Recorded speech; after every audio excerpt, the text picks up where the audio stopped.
We're just hours away from the third Republican presidential debate, and one candidate is putting everybody on notice. Ohio Governor John Kasich saying he's, quote, done being polite and listening to the nonsense of the GOP field. Listen. We got one candidate that says that we ought to abolish Medicaid and Medicare. You ever heard of anything so crazy as that? We got one guy that says we ought to take 10 or 11 million people and pick them up. I don't know where we're going to go in their homes, their apartments. We're going to pick them up and we're going to take them to the border and scream at them to get out of our country. I mean, that's just crazy. Kasich trying to get people on point, but this is the toilet trash talk sets a green room war on fire ahead of the GOP debate tonight. Let's bring in two guys who I guess you guys have seen many pre-debate green rooms in your careers. Haley Barbour, former Republican governor of Mississippi, and David Paterson, former Democratic governor of New York. Good to see both of you. Let's first get to John Kasich. Wake up and smell the Kasich. Governor Barbour, what do you think about what he said, and does it really perhaps shift the sands of the leadership landscape for the GOP PAC? Well, I think what the American people are looking for is tonight, are we going to have a debate where CNBC, which is supposed to be a business channel like Fox Business, are they going to have a debate that's about the question that's on the American people's mind, and that's the economy? In the first two debates, fewer than 10% of all the questions were about the economy. Yet the economy is what's on most people's minds. 48.5% of Americans have a full-time job today.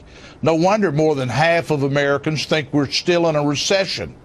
Nearly two-thirds of Americans think our country's going in the wrong direction. There are a whole lot more people that think we're going in the wrong direction than just Republicans. Wow. And yet these debates have been about tactics and strategy and polling. The American people want to hear about candidates' plans for doing things to fix what's wrong with America, and particularly about the economy. So I hope this business channel is going to focus on economic issues and what we can do to allow our economy to grow and jobs to be created. We certainly promised to do that November 10th during our debate.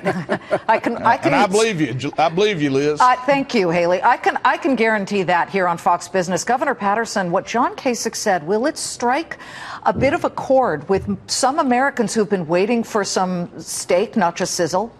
Well, when I worked with Governor Barbour years ago, he showed me how high-speed rail would not work in the Northeast, and to my dismay, he was right. But he's right again here today, because what he's really saying is that Governor Kasich is saying the candidates are talking in absurd extremes and peddling a bunch of simplistic exaggerations, when someone's got to step forward and bring some workable, sensible, achievable ways that we can improve the quality of life for Americans. Now, what he's got to do, now that he's gotten us all to focus on him, is to actually bring those solutions to these debates. He's got to bring it. He's got to bring it. And already, this is interesting, you guys, because Donald Trump put out a tweet today almost conceding defeat.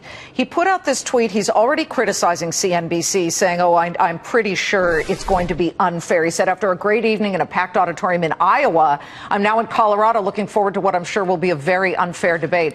Governor Barbour, I'm just wondering, he has lost the lead in a couple of polls. It's so early, though, but now he's suddenly sniping at the network. This is so typical. He sniped at Fox. Well, look. All of the candidate back and forth is really not what matters here. And the polls, frankly, are not what matter, Liz. We need to be talking about America's got serious problems. We've got serious economic problems. The Obama administration reported a few weeks ago that median household income in the United States is 6.5% lower than it was in 2008, the year he got elected president.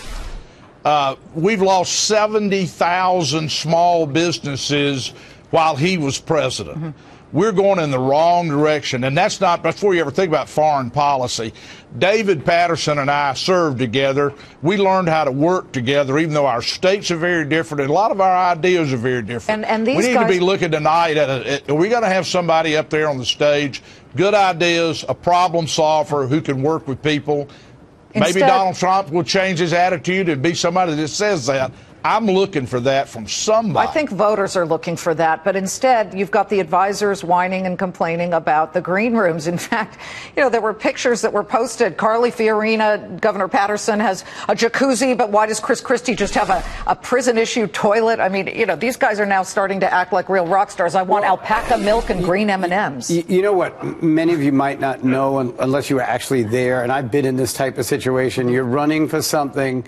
You start out, but these are governors, senators, industry, and civic leaders. And all of a sudden, because they're behind in the polls, there's this hierarchical way that the candidates are winning in the polls are treated, and it doesn't feel good. So it's not just that it's the accommodations in the green room, it's how they know they're being treated in a campaign. They're working very hard to try to win. So I actually have a little sympathy for them. But as for Donald Trump, I just want to say this. He has been very effective as the bombastic spokesman of the Americans who are mad as hell and not taking it anymore. Yeah. But no one likes a whiner or complainer. He's got to stop doing that. Okay. All right. It's great to have both of you. I know I would demand frozen Twix bars and vanilla candles in my green room. Haley, David, great to have both of you. Two wonderful governors. It's a pleasure to have you. And a reminder, if you can't somehow catch tonight's debate because you're watching Fox in the World Series, we've got you covered. Nothing to worry about. In less than 2 weeks, Fox Business will host our own Republican debate Tuesday, November 10th. Trish, Sandra, the undercard, and then Maria and Neil host the main event, 8 p.m. Eastern. Don't miss it.